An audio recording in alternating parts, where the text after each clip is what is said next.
Hello everyone, ನಾನು Sushma. Veg wonders ಚಾನಲ್ಗೆ ಸ್ವಾಗತ ಸುಸ್ವಾಗತ.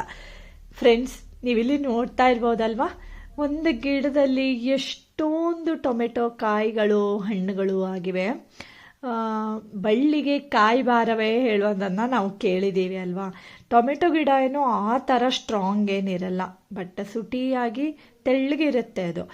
ಅಷ್ಟು ಸಣ್ಣ ಗಿಡಕ್ಕೇನೆ ಎಷ್ಟು ಕಾಯಿ ಬಂದಿದೆ ಅಂದರೆ ಸುಮಾರು ಒಂದು 50 ಟೊಮೆಟೊ ಆಗಿದೆ ನೋಡಿ ಫ್ರೆಂಡ್ಸ್. ಇದರಲ್ಲಿ ಕಾಯಿ ಹಣ್ಣು ಎಲ್ಲ ಸೇರಿದ್ರೆ ನೋಡೋದಕ್ಕೇನೆ ಅಷ್ಟು ಖುಷಿ ಆಗ್ತಾ ಇತ್ತು ಫ್ರೆಂಡ್ಸ್. ಈ ಎಲೆಗಳೆಲ್ಲ ಒಂದು ಸ್ವಲ್ಪ ಮೇಲ್ಗಡೆ ಇವೆ, ಕೆಳಗಡೆ ಫುಲ್ ಈ ಥರ ಟೊಮೆಟೊ.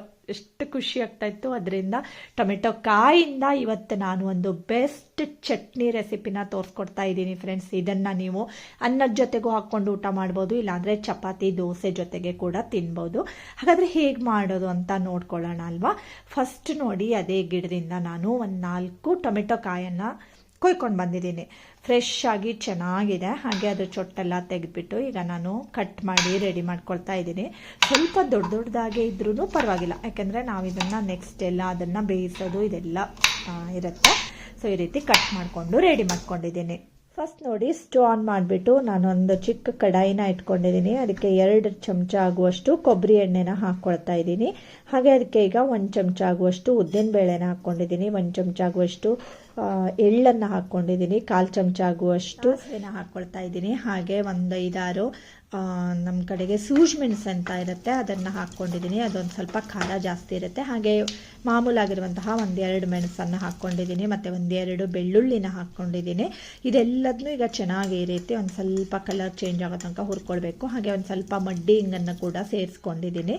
ಇದೆಲ್ಲ ಈ ರೀತಿ ಹುರ್ಕೊಂಡಾದ್ಮೇಲೆ ಕಟ್ ಮಾಡ್ಕೊಂಡಿರೋಂತಹ ಟೊಮೆಟೊ ಕಾಯನ್ನು ಹಾಕ್ಕೊಳ್ತಾ ಇದ್ದೀನಿ. ಇದನ್ನು ಅಷ್ಟೇ ಚೆನ್ನಾಗಿ ಇದರ ಜೊತೆಗೇನೆ ಬಾಡಿಸ್ಕೊಳ್ಬೇಕು. ಹಾಗೆ ಒಂದು ಸ್ವಲ್ಪ ಉಪ್ಪನ್ನು ಹಾಕ್ಕೊಳ್ತಾ ಇದ್ದೀನಿ. ಉಪ್ಪು ಹಾಕಿ ನಾವು ಟೊಮೆಟೊನ ಹುರ್ಕೊಳ್ಳೋದ್ರಿಂದ ತುಂಬ ಟೇಸ್ಟಿಯಾಗಿ ಬರುತ್ತೆ ಮತ್ತು ಬೇಗ ಹುರ್ಕೊಳ್ಳುತ್ತೆ. ಹಾಗೆ ಅದಕ್ಕೆ ಒಂದು ಸ್ವಲ್ಪ ಕಟ್ ಮಾಡ್ಕೊಂಡಿರೋಂತಹ ಕೊತ್ತಂಬರಿ ಸೊಪ್ಪು ಹಾಗೆ ಒಂದು ಸ್ವಲ್ಪ ಕರಿಬೇವಿನ ಸೊಪ್ಪನ್ನು ಹಾಕ್ಕೊಂಡಿದ್ದೀನಿ. ಈಗ ಇದನ್ನು ಚೆನ್ನಾಗಿ ಎಲ್ಲದನ್ನೂ ಬಾಡಿಸ್ಕೊಳ್ಬೇಕು ಫ್ರೆಂಡ್ಸ್. ಈಗಾಗಲೇ ನಾನು ಟೊಮೆಟೊದಿಂದ ಮಾಡುವಂತಹ ಸಾಕಷ್ಟು ರೀತಿಯ ರೆಸಿಪಿಗಳನ್ನು ತೋರಿಸ್ಕೊಟ್ಟಿದ್ದೀನಿ ನನ್ನ ಚಾನಲ್ನಲ್ಲಿ. ನೀವೇನಾದರೂ ಫಸ್ಟ್ ಟೈಮ್ ನನ್ನ ಚಾನಲ್ನ ನೋಡ್ತಾ ಇದ್ದೀರಿ ಅಂತಾದರೆ ಸಬ್ಸ್ಕ್ರೈಬ್ ಮಾಡ್ಕೊಳ್ಳಿ. ಆಮೇಲೆ ಒಂದು ಮಿಕ್ಸಿ ಜಾರ್ಗೆ 1 ಕಪ್ ಆಗುವಷ್ಟು ಫ್ರೆಶ್ ಆಗಿರುವಂತಹ ತೆಂಗಿನ ತುರಿ, ಹಾಗೆ ಒಂದು ಸ್ವಲ್ಪ ಹುಣಸೆ ಹಣ್ಣು, ಹಾಗೆ ಒಂದು ಸ್ವಲ್ಪ ನೀರು, ಇವಿಷ್ಟನ್ನು ಹಾಕಿಬಿಟ್ಟು ಒಂದು ಸಾರಿ ರುಬ್ಕೊಂಡು ಬರೋಣ. ಈ ರೀತಿ ನೋಡಿ, ಒಂದು ಸುತ್ತು ಇದನ್ನು ರುಬ್ಕೊಂಡಾದ್ಮೇಲೆ ಈಗ ಈ ರೀತಿ ಫ್ರೈ ಮಾಡ್ಕೊಂಡಿರೋ ಅಂತಹ ಟೊಮೆಟೊ ಹೋಳು ಮತ್ತು ಮಸಾಲ ಎಲ್ಲ ಹಾಕಿದ್ದೀವಿ ಅಲ್ವಾ, ಅದನ್ನು ಹಾಕ್ಕೊಂಡಿದ್ದೀನಿ. ಒಂದು ಅರ್ಧ ಚಮಚ ಆಗುವಷ್ಟು ಬೆಲ್ಲನ ಹಾಕ್ಕೊಳ್ತಾ ಇದ್ದೀನಿ. ಬೆಲ್ಲನೂ ಹಾಕ್ಕೊಳ್ಳೋದ್ರಿಂದ ತುಂಬ ಟೇಸ್ಟಿಯಾಗಿ ಬರುತ್ತೆ. ಈಗ ನೋಡಿ, ಆಲ್ಮೋಸ್ಟ್ ಟೊಮೆಟೊ ಕಾಯಿ ಚಟ್ನಿ ರೆಡಿ ಆಗ್ತಾ ಇದೆ. ಈ ರೀತಿ ನೈಸಾಗಿ ರುಬ್ಕೊಂಡು ಅದನ್ನು ಈಗ ಒಂದು ಸರ್ವಿಂಗ್ ಬೌಲ್ಗೆ ತೆಕ್ಕೊಳ್ತಾ ಇದ್ದೀನಿ ಫ್ರೆಂಡ್ಸ್. ಆಮೇಲೆ ಇದಕ್ಕೆ ಒಂದು ಇಂಗು, ಸಾಸಿವೆ ಮತ್ತು ಉದ್ದಿನಬೇಳೆ, ಒಣಮೆಣಸು, ಕರಿಬೇವಿನ ಸೊಪ್ಪೆಲ್ಲ ಹಾಕಿಬಿಟ್ಟು ಒಂದು ಒಗ್ಗರಣೆನ ಹಾಕ್ಕೊಂಡಿದ್ದೀನಿ. ಸಖತ್ ಟೇಸ್ಟಿಯಾಗಿರುತ್ತೆ ಫ್ರೆಂಡ್ಸ್. ಈ ಟೊಮೆಟೊ ಕಾಯಿ ಚಟ್ನಿ ಒಮ್ಮೆ ಟ್ರೈ ಮಾಡಿ, ಮತ್ತು ಹೇಗೆ ಬಂತು ಹೇಳೋದನ್ನು ಕೂಡ ಕಾಮೆಂಟ್ ಮಾಡಿ. ವಿಡಿಯೋ ಇಷ್ಟ ಆದರೆ ಸಬ್ಸ್ಕ್ರೈಬ್ ಮಾಡಿ. Thank you for watching.